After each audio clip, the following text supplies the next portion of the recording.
A guerra é um meio para um fim, não o fim em si, pelo menos para a maioria das facções. No sombrio futuro distante, porém, cada espécie na galáxia está lutando por algo além do próximo conflito, uma vitória final e uma vida que vale a pena ser vivida depois disso. Os Necrons querem desfazer o processo que os privou de suas almas. A humanidade está criando um novo deus para enfrentar os pesadelos do Warp, enquanto alguns de nossos piores inimigos talvez já tenham vencido. Cada facção tem um objetivo final pelo qual está lutando, e hoje vamos analisar todos eles. Certo, vamos começar pelos mais divertidos, pois o objetivo dos Orcs é simples. Eles adoram lutar e querem fazer isso para sempre. Só isso. Ok, tem um pouco mais, mas esse é o núcleo do plano dos Orcs para o futuro. Os Pele-Verdes em 40k vivem para lutar. Lutar é a recreação deles, é o esporte favorito deles. Isso abastece a economia deles com os dentes que precisam para funcionar, e ainda cria mais orcs espalhando esporos dos corpos mortos que as batalhas produzem. Isso compõe a maior parte da religião e da hierarquia deles. Os orcs literalmente ficam maiores quanto mais lutas vencem e não parece haver um limite superior. Isso nos leva a outro ponto, até a fisiologia deles depende da luta, pois foi feita para isso. Histórias de orcs sobrevivendo a ferimentos graves são comuns. Ghazghkull, profeta do War, até perdeu a cabeça e aprenderam de volta com Grampus. Não podemos exagerar a importância da luta para os orcs. Ela é importante até em um nível macro, já que se reunir em grandes números parece produzir uma energia incrível, com cada orc agindo como um gerador psíquico que cresce até a área atingir uma massa crítica, e então ou feitos incríveis de engenharia são realizados, ou todos explodem. Esse é o tipo de impulso biológico que produz Mechboys capazes de projetar luas de ataque móveis ou uma dimensão de bolso especial que eles podem usar para viajar pela galáxia em instantes. Weird Boys nascem aptos a usar essa energia como psíquicos de outras espécies canalizam o Warp. Eles constroem titãs e armas que não deveriam funcionar, e de vez em quando um chefe muito forte consegue organizar um WAG, uma reunião de orcs sob um único líder para encontrar as melhores batalhas possíveis. Essas reuniões geralmente reúnem milhões de orcs e causam uma explosão de conflitos por setores inteiros do espaço. Normalmente, é preciso um esforço gigantesco só para conter o WAG. Erradicar isso pode exigir uma vida inteira de esforço de gerações de vítimas, pois os esporos dos orcs se espalham por todo lugar. O WAG é o formato padrão para as campanhas dos orcs, então qualquer futuro verde vai ser sustentado por essas forças. A parte difícil é o como, pois embora os orcs tenham muitos guerreiros, nem o Aboss mais burro depende apenas de números ou tecnologia para atingir seus objetivos.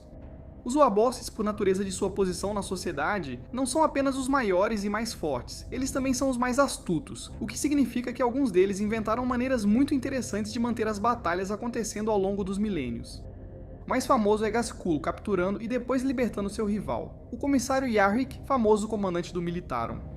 A maioria não esperaria misericórdia de um orc, e isso realmente não aconteceu. O enorme Warboss estava dividido sobre se iria torturar e matar Yarrick depois de capturá-lo, mas sua decisão de deixar Yarrick ir revela um lado inesperado do plano orc para um futuro cheio de combates incríveis.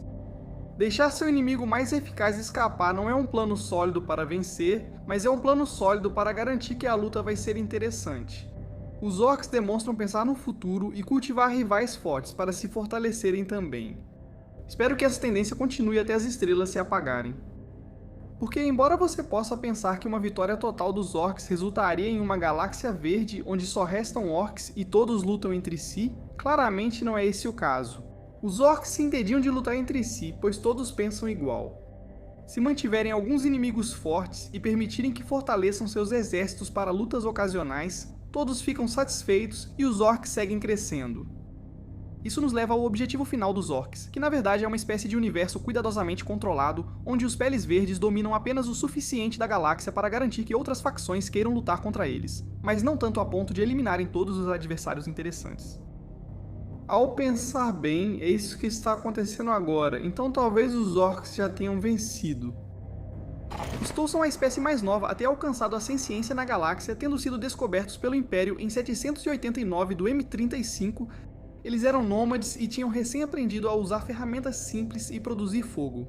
Se você acha que 6 milênios é pouco para evoluir de usuários de ferramentas simples a uma espécie avançada, capaz de viajar pelo espaço, lutar e vencer o Império, parabéns. Você percebeu que faz as chances de vitória dos Tau serem possíveis.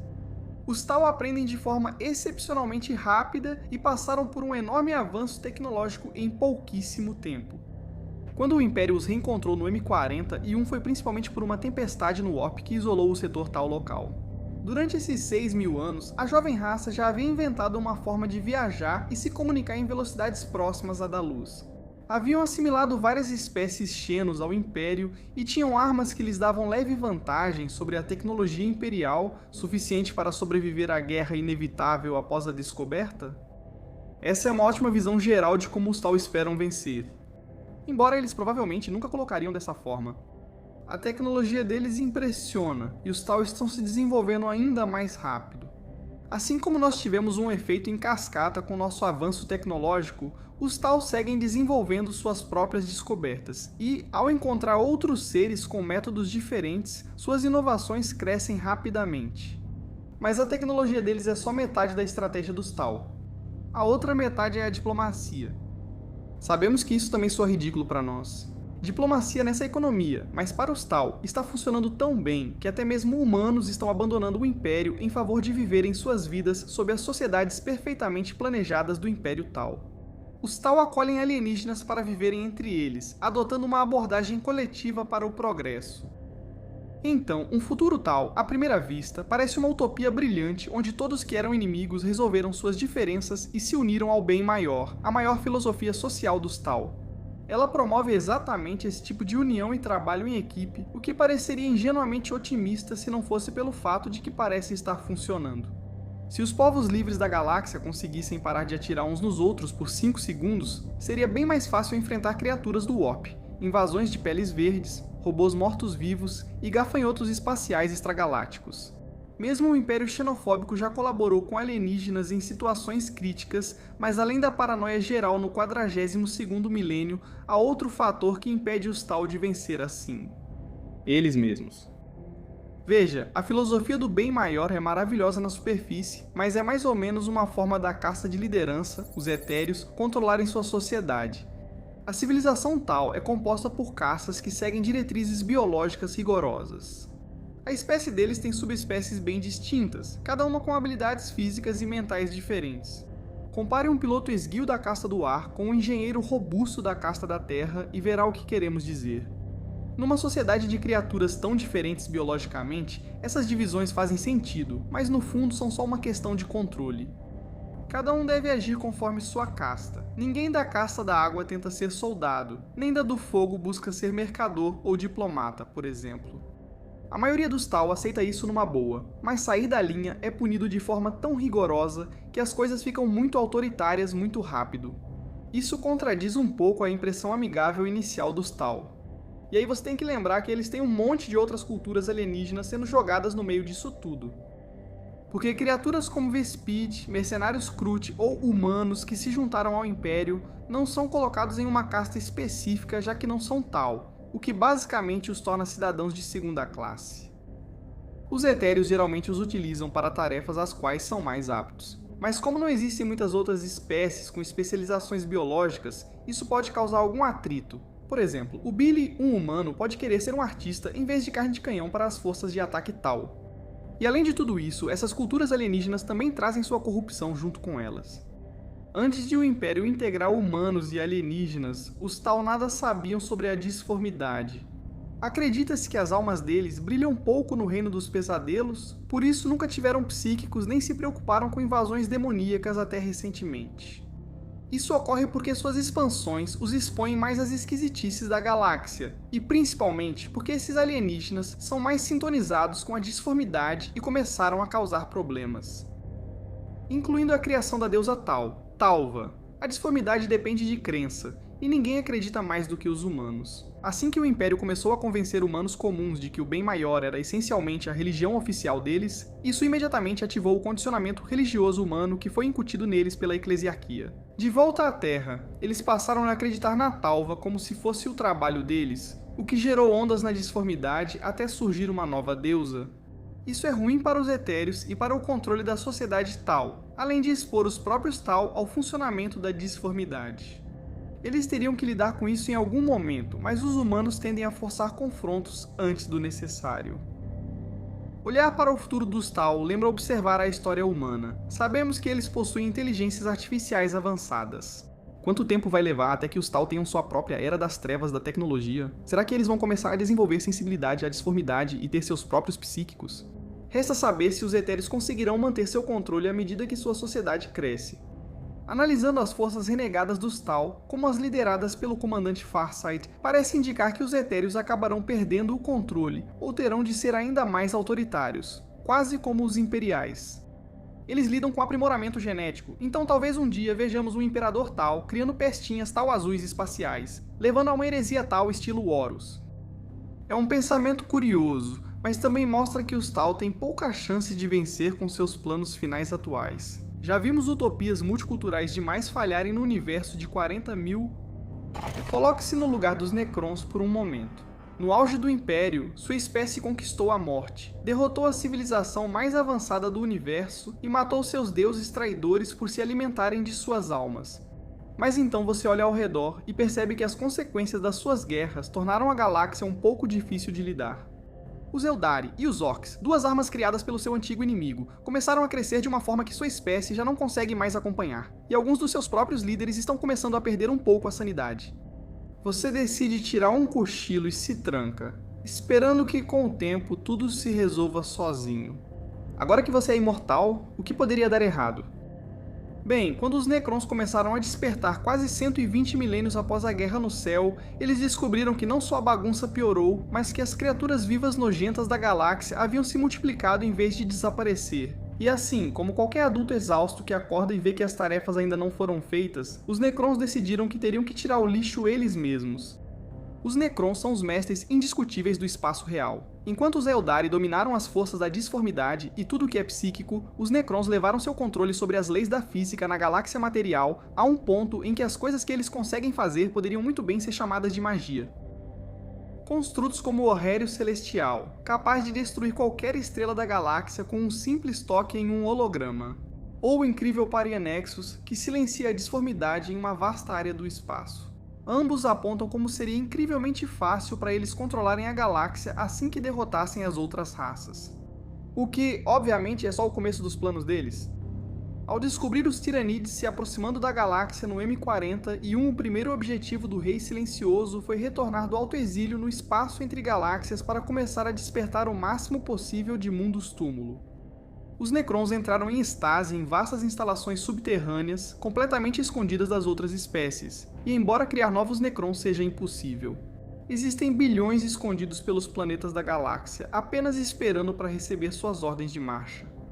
Os Necrons, por sua natureza, não podem ser usados pelos Tiranides. Assim, o plano é exterminar toda a vida na galáxia, tornando a Via Láctea desinteressante para as frotas colmeia. Depois disso, eles podem passar para o verdadeiro objetivo final, que possui duas principais filosofias divergentes. A primeira é a ideia de que os Necrons possuem essas formas imortais perfeitas, e não há absolutamente nada de errado nisso, então eles deveriam simplesmente aproveitar para governar uma galáxia morta que pertence a eles para moldar como quiserem. Nenhum problema mesmo. Não preste atenção ao fato de que alguns Necrons estão lentamente perdendo a sanidade ou sucumbindo a maldições estranhas que os fazem querer vestir a pele das pessoas ou algo assim. Esse é basicamente o objetivo dos cultos dos Destruidores, grupos de Necrons que acreditam que toda a vida no universo deve ser erradicada até o nível microscópico. Não se sabe se isso é algum tipo de loucura causada por viverem tanto tempo dentro de seus corpos metálicos imortais, ou se é algum tipo de código infeccioso que leva esses Necrons a modificarem seus corpos e odiarem tanto as criaturas vivas. Vários líderes influentes na sociedade Necron compartilham essa visão, mesmo sem aparentar ter a maldição dos Destruidores. Mas não parece que isso teria muito sucesso.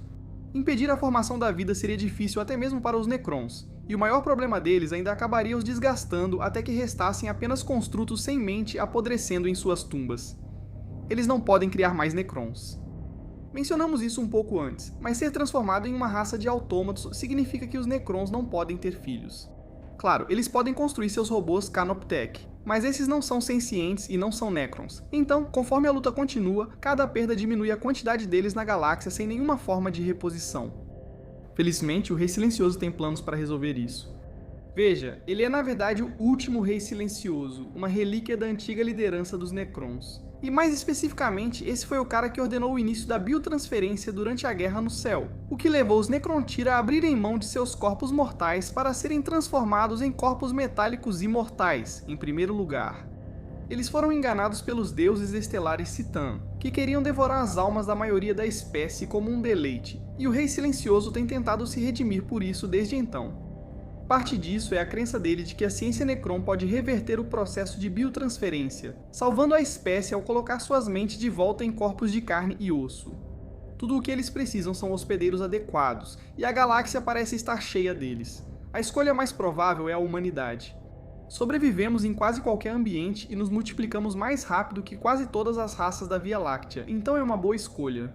Além disso, eles provavelmente não conseguiriam nos exterminar totalmente pelos mesmos motivos, então é melhor que nos usem.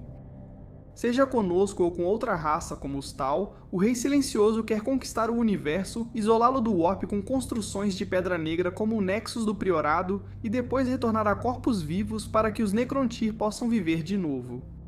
Isso provavelmente eliminaria até anomalias como as maldições dos Destroyers e Flayers, que degradam a mente de um Necron de várias formas. Se o Rei Silencioso estiver certo sobre reverter a biotransferência, esse plano tem grande chance de sucesso, desde que Necrons suficientes sobrevivam à purificação da galáxia. A humanidade como um todo está principalmente preocupada com o ato básico de tentar sobreviver em uma galáxia que claramente quer nos ver extintos ou escravizados. Por isso, surpreende saber que o Império tem algum plano para o futuro, além de chegar vivo ao próximo amanhecer. Entre isso e as muitas facções diferentes lutando para controlar o destino da espécie humana, decidimos dividir os planos finais do Império em duas ideologias distintas. Falaremos sobre a outra mais adiante, mas antes, precisamos analisar o que o Imperador aparentemente pretendia, pois muitos humanos e super-humanos ainda buscam esse objetivo no 42º milênio. Quando o Imperador decidiu governar a humanidade para salvá-la, criou um plano mestre que considerava a nossa melhor chance de sobrevivência. Quem já participa das nossas discussões não se surpreende ao saber que esses planos focavam em separar a humanidade da influência do caos. Claro, ele enfrentava um grande problema com os orcs na Grande Cruzada, mas derrotar os Peles Verdes em Ulnor era apenas sua prioridade imediata. A maior ameaça para a humanidade e a galáxia era o caos. Para ser justo, ele ainda não sabia dos Tiranids. Ninguém sabia. Então as criaturas devoradoras de almas do Super Inferno que usávamos para cruzar a galáxia eram uma ameaça à humanidade enquanto o Big E fazia seus planos. Os planos dele para afastar a humanidade da disformidade eram bem elaborados, utilizando a teia de Eldari para viagens, coletando tecnologia antiga dos Necrons para criar uma galáxia livre do caos e organizar a humanidade para evitar crenças. Era um plano sólido, para evitar que deuses e criaturas poderosas no imatério se tornassem fortes o suficiente para causar problemas reais. Mas na verdade, eles eram só mais um obstáculo para o que o Imperador realmente queria, uma galáxia para os humanos. Todos os planos do Big E estão voltados para o objetivo para o qual ele foi literalmente criado: garantir que a humanidade possa crescer e viver em um ambiente seguro enquanto termina de evoluir para a super raça psíquica que ele sabe que ela vai se tornar. Seu melhor amigo, Malcador, o Sigilita, resumiu bem ao dizer que o Império é para a humanidade, não para os pós-humanos, o que significa que o Imperador nunca teve a intenção de que seus soldados sobre-humanos, ou mesmo seus chamados filhos, fizessem muito mais do que defender a humanidade, uma vez que todos os seus objetivos fossem alcançados. Há indícios de que ele planejou a heresia de Horus para enfraquecer as legiões e evitar que se rebelassem, como ocorreu com os Guerreiros do Trovão. Infelizmente, um dos seus filhos atrapalhou tudo, Magnus. Assim, em vez de o Imperador sair do Trono Dourado com seu filho psíquico para derrotar Horus, ficamos só com o plano de contingência dele. Ao perceber que não poderia mais salvar a humanidade da forma que queria após a destruição do projeto da Teia Humana por Magnus, o Imperador decidiu aceitar ser um deus e proteger a humanidade dos deuses da disformidade. Para isso, ele precisou absorver quintilhões de almas humanas poderosas e agir nos bastidores para atrapalhar os planos dos deuses do caos, enquanto eles pensavam que ele estava preso e quase morto no Trono Dourado. Isso envolve o retorno dos Primarcas, com o Imperador usando suas antigas ferramentas para atrapalhar os planos do caos no momento da ação deles. Há até evidências de que Abaddon, o Despojador, mestre de guerra e campeão do caos, é uma dessas ferramentas. Relatos recentes indicam que os olhos do mestre de guerra mudaram permanentemente para dourado, pois ele tem passado muito tempo observando o Astronomican, o farol psíquico usado pelo Império para navegar no Warp. Esse farol é alimentado pela mente do Imperador, e embora Abaddon seja um fantoche dos deuses do caos, ainda é um Space Marine com condicionamento psicológico criado e controlado pelo Imperador. Além disso, sua espada demoníaca, Drakneon, foi entregue a ele por um guerreiro dourado parecido com um dos custódes, guarda-costas do Imperador. Há um quadro mostrando o Imperador atrapalhando os planos dos deuses com seus filhos semideuses, depois permitindo ser morto por um marine traidor hipnotizado e descendo para enfrentar os deuses do caos em seu território. Se isso vai dar certo ou não, ainda veremos. Certamente teremos uma luta antes, mas é a nossa melhor esperança de vitória humana na galáxia. O que nos leva ao desfecho final dos próprios deuses do caos. Pelo que já explicamos, os governantes da disformidade são uma das maiores ameaças para a galáxia como um todo, mas também para eles mesmos. Os 4 deuses, além de alguns príncipes demônios menos poderosos que têm ideias de se tornarem deuses, estão em guerra constante uns com os outros. Cada um deles representa um aspecto da própria criação, então esse tipo de competição já era esperado. Mas se eles estão todos lutando entre si, como é que vão conseguir derrotar o resto da galáxia? Porque pelo que vimos, esse é o objetivo final. Milênios de ataques e incursões no espaço real deram a impressão de que os deuses do caos querem que a disformidade invada a realidade, dando a eles um enorme e interessante espaço para brincar, com regras que não existem na disformidade. Por exemplo, algo tão simples quanto a gravidade pode ser incrivelmente divertido de manipular quando você é uma criatura que normalmente não precisa se preocupar com isso. Mesmo que os deuses às vezes se unam para vencer inimigos maiores e alcançar seus objetivos, isso nunca dura por causa do grande jogo. Assim como os orcs só querem lutar para serem felizes, os deuses do caos só querem jogar xadrez em nível cósmico. Seus esquemas e planos visam sempre superar os outros, ou a si mesmos no caso de Tsent, e isso nunca acaba. O plano deles para conquistar o universo não envolve eliminar outras espécies, pois precisam de marionetes para seu jogo. Então, na verdade, o objetivo deles é só ganhar a liberdade de correr pelo universo material como quiserem, o que, olhando para a galáxia no 42º milênio, parece que eles estão bem perto de conseguir. O domínio total do caos sobre a galáxia é dos cenários menos prováveis, pois os deuses, por natureza, se voltam uns contra os outros e destroem as coisas. Agora talvez eles consigam, mais cedo ou tarde, um ou mais deles vão se unir para derrotar um dos outros, e tudo começa de novo. Se os deuses vencerem e saírem matando e mutando sem restrições, acabarão com todas as criaturas sencientes, sua fonte de alimento, condenando-se à fome. Khorne e Slaanesh podem se empolgar e agir assim, mas Nugget e Tzeent já mostraram que estão dispostos a destruir até seus próprios planos para manter o grande jogo eterno. Os Eldar meio que ficaram em desvantagem nessa discussão, principalmente porque eles já tiveram e perderam seu objetivo final original. Como uma das espécies mais antigas e uma das poucas raças sobreviventes da Guerra no Céu, os Eldari foram os primeiros governantes verdadeiros da galáxia. Eles possuíam um império gigantesco que se estendia por toda a Via Láctea, movendo planetas, criando e destruindo estrelas, e formando grandes impérios na teia. Mas essa espécie extremamente psíquica não tinha sido devidamente informada sobre os perigos que espreitavam na disformidade, e assim acabaram mergulhando no caos sem restrições. Os Eldari são uma raça altamente psíquica que sente emoções mais intensamente que a maioria, e deixar essa combinação livre para fazer o que quisesse criou algumas das culturas mais horríveis que a galáxia já viu, o que, por sua vez, deu origem aos deuses do caos, Slaanesh. Pensamentos e sentimentos dos mortais alimentam monstros na disformidade, e um deles se agarrou a todo esse sadismo e devassidão, tornando-se algo poderoso o suficiente para ocupar seu lugar junto aos outros grandes deuses do imatério. E com o nascimento de Slaanesh, trilhões de Eldari morreram. A explosão psíquica teve seu epicentro nas áreas mais densamente povoadas do império deles, e o número de mortos foi catastrófico. Muitos sobreviventes fugiram para a teia para sobreviver, mantendo seu modo de vida horrível e acabaram se tornando uma espécie separada, os Drukhari. Outros sobreviventes eram membros de cultos, grupos de Eldari que perceberam o que ocorria e optaram por viver disciplinados nas bordas da galáxia em comunas continentais chamadas Mundos-Nave. Esses Eldari eram sobreviventes que passavam seu tempo evitando lutas sempre que podiam e trabalhando em direção ao novo objetivo, não para alcançar a vitória, mas sim a vingança. Os Eldari têm um grande problema biológico, é difícil para eles terem filhos. Eles foram feitos para conseguir sustentar sua população com mais facilidade do que os Necron-Necrontyr, contra quem foram criados para lutar, mas comparados aos humanos e especialmente aos orcs, os Eldari podem ser considerados praticamente inférteis. O que significa que após a queda de seu império, não havia Eldari suficientes para se salvarem da extinção. E por muito tempo, os sobreviventes só tinham planos baseados em continuar sobrevivendo. Os Eldari vivem tanto que são praticamente imortais, salvo raras exceções. Isso funcionou por um tempo. O maior problema era que os Eldari na verdade são mortais e podem morrer de doenças ou simplesmente de balas comuns. Agora existia um deus do caos faminto, cujo prato favorito eram as almas dos Eldari. Então os planos de sobrevivência precisavam proteger essas almas.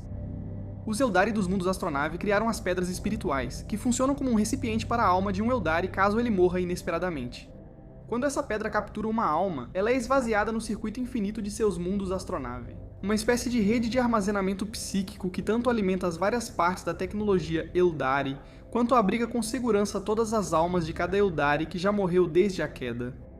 Os Dracari conseguiram isso basicamente por não morrerem.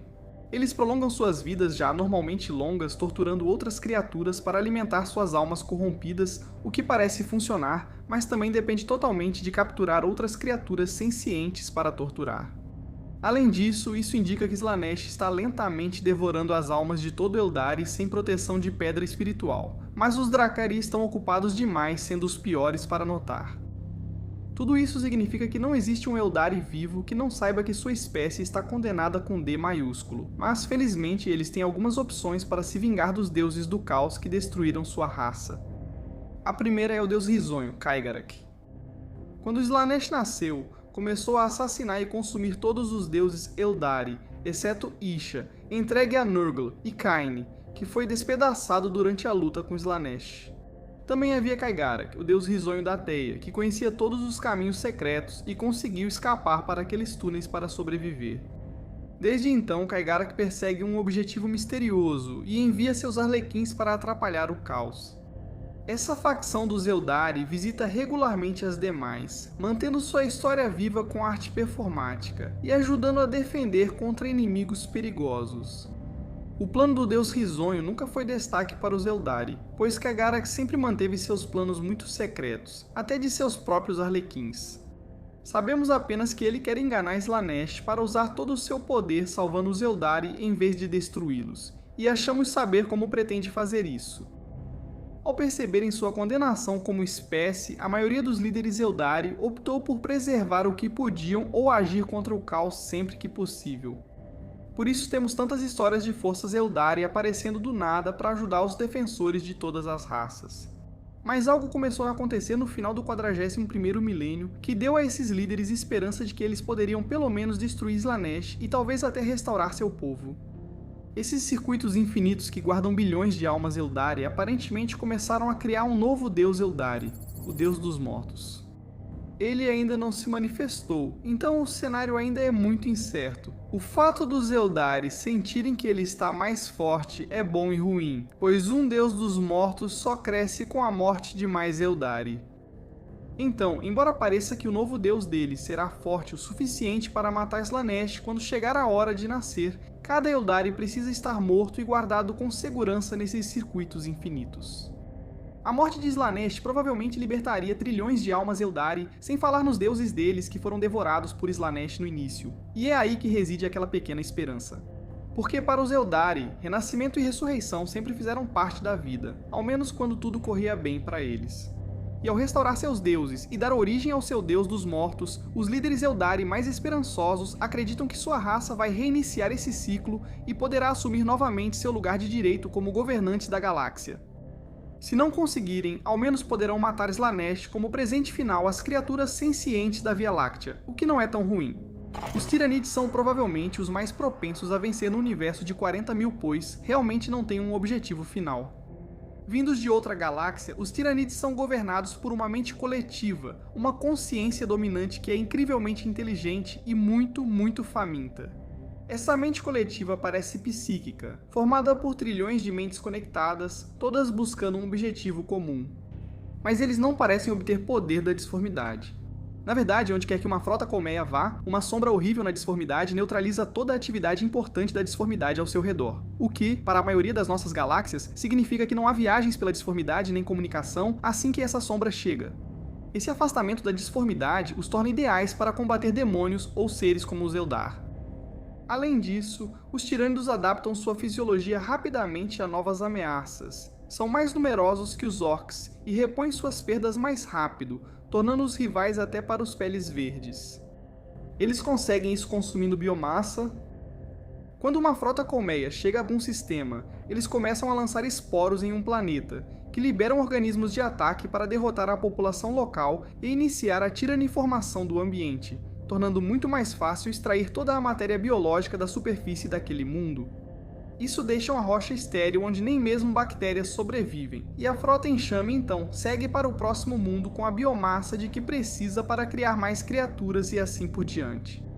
Esse é todo o plano dos tiranídeos. Eles não precisam de mais nada, eles chegam, devoram e seguem em frente. Se a distância for grande demais, eles entram em hibernação e simplesmente flutuam até chegar a um lugar com biomassa para devorar. Se forem derrotados por um inimigo forte, eles vão devorar outro planeta, conseguem mais biomassa e tentam novamente. Enquanto houver vida, os tirânidos a usam para matar e consumir. E a prova disso está bem diante dos nossos olhos. O fato dos tiranídeos agirem assim e invadirem nossa galáxia indica que já fizeram isso antes, senão ainda estariam tentando exterminar formas de vida na própria galáxia deles. E isso também nos fala sobre a inevitável vitória da forma de vida tiranídea. Qualquer vitória contra os tiranídeos exigiria exterminá-los totalmente até a última forma de vida. E como eles podem simplesmente nos contornar, devorar outro alvo que não conseguimos proteger, eles nunca vão entrar numa batalha onde sua existência esteja ameaçada até que todas as outras fontes de alimento que possam alcançar tenham sido esgotadas. Isso significa que, mesmo que os Necrons vençam e acabem com a vida na galáxia, os tiranídeos apenas ignorariam e continuariam, consumindo o universo até a colmeia ser tão grande que destruiria os Necrons facilmente. Não há como vencer os tiranídeos, a única questão é por quanto tempo você consegue sobreviver. Analisar os planos de vitória de cada um é interessante e revela que a maioria das facções que disputam o controle da galáxia não tem bons planos para vencer. E nem chegamos a abordar algumas das muitas subfações e o que elas podem estar planejando, o que poderia até mesmo atrapalhar os planos de pessoas como o Imperador. Esse tipo de especulação se baseia nas nossas ideias sobre o que as facções querem fazer, conforme percebemos. Isso levanta a questão: o que você acha? Quais facções você acha que tem mais chances de vencer? Passamos rápido demais por alguma facção que tem boas chances? Comente abaixo. E já que você está aqui, por que não dar uma olhada nos nossos próprios planos de dominação galáctica? Tornar-se um membro dos arquivos More Lore como iniciado nos ajuda a continuar avançando em direção aos nossos objetivos. Irmãos de Batalha têm acesso antecipado às nossas discussões e animações, e mestres de capítulo têm seus nomes exibidos no final de cada vídeo. Mas se você não pode se tornar membro agora, ainda pode ajudar dando aquele like caprichado e, claro, se inscrevendo para sempre acompanhar os planos em evolução de More Lore.